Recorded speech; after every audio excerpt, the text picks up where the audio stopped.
జై శ్రీరామ్. అందరికీ నమస్కారం. వెల్కమ్ టు న్యూస్ అఖండ. నేను మీ కస్తూరి శ్రీధర్. మిత్రులారా, ఈ న్యూస్ చూస్తే మాత్రం నా మనసుకు చాలా సంతోషం అనిపించింది. ఆ సంతోషాన్ని ఇప్పుడు మీతో పంచుకోవాలని చెప్పి నేను అనుకుంటా ఉన్నా.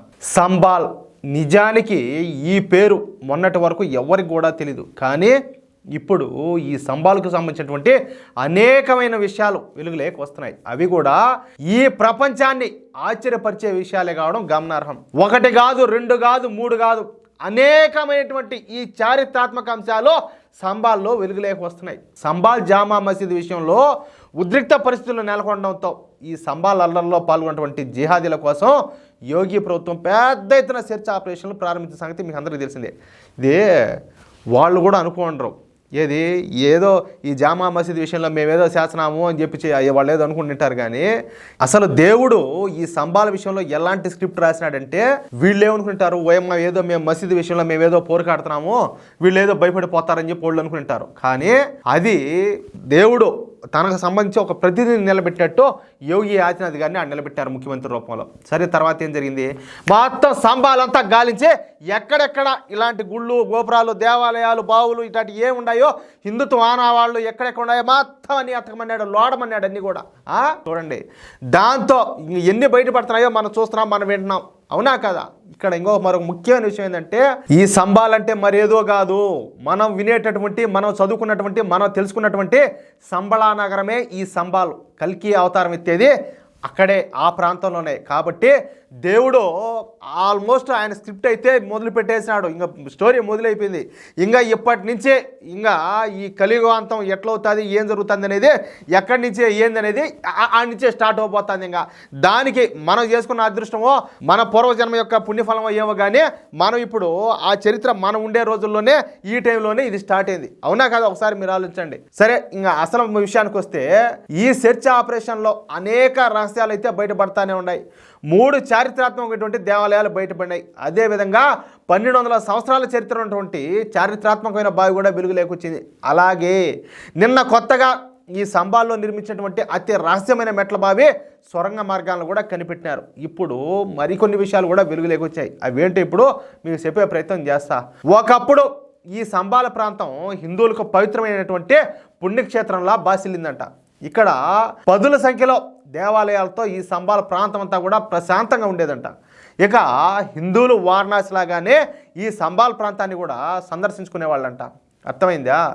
ఈ క్రమంలో ఇక్కడ ఒక్కొక్క దేవాలయానికి ఒక్కొక్క చెరువో లేకపోతే ఒక్కొక్క బావో ఉన్నాయంట. ఇక్కడ ఈ క్రమంలోనే ఇప్పటి వరకు 19 బావులను, 7 చెరువులను కనిపెట్టినారు. ఇవన్నీ కూడా ఈ సంబాల పట్టణంలో కావడం గమనార్హం. చూడండి, లింక్ యాడుకుండాది ఆ స్వామి.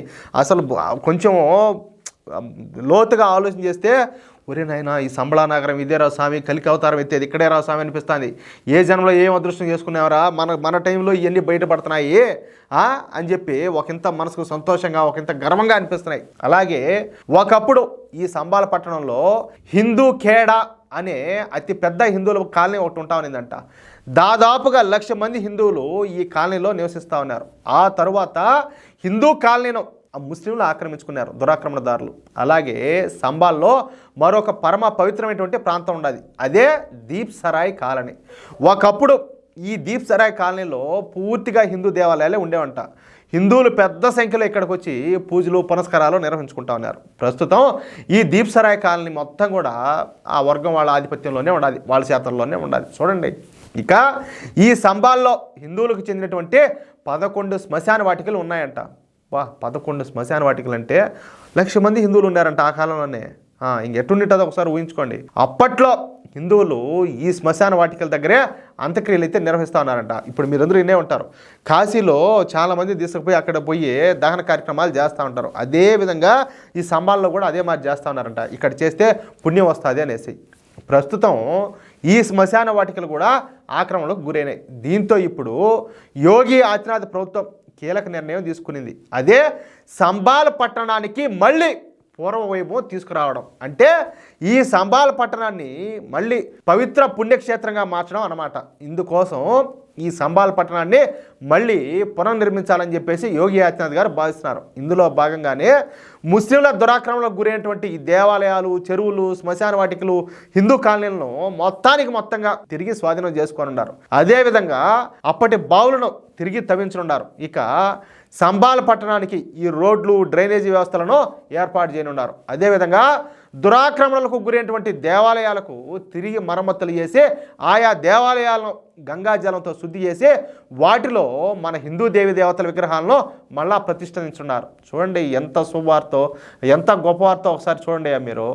అదేవిధంగా ఈ సంబాల్ పట్టణాన్ని కలుపుతా ఉత్తరప్రదేశ్లోని అన్ని ప్రాంతాలకు రహదారులను నిర్మించున్నారు. తద్వారా ఈ సంబాల్ పట్టణాన్ని మళ్ళీ తిరిగి పవిత్రమైనటువంటి పుణ్యక్షేత్రంగా మార్చాలని చెప్పేసి యోగి ఆదిత్యనాథ్ గారు సంకల్పించారు. అంటే నేను ఒక మాట, అంటే నాకు కలిగినటువంటి భావన, నాకు కలిగినటువంటి ఆలోచన మీతో పంచుకోవాలనుకుంటున్నా.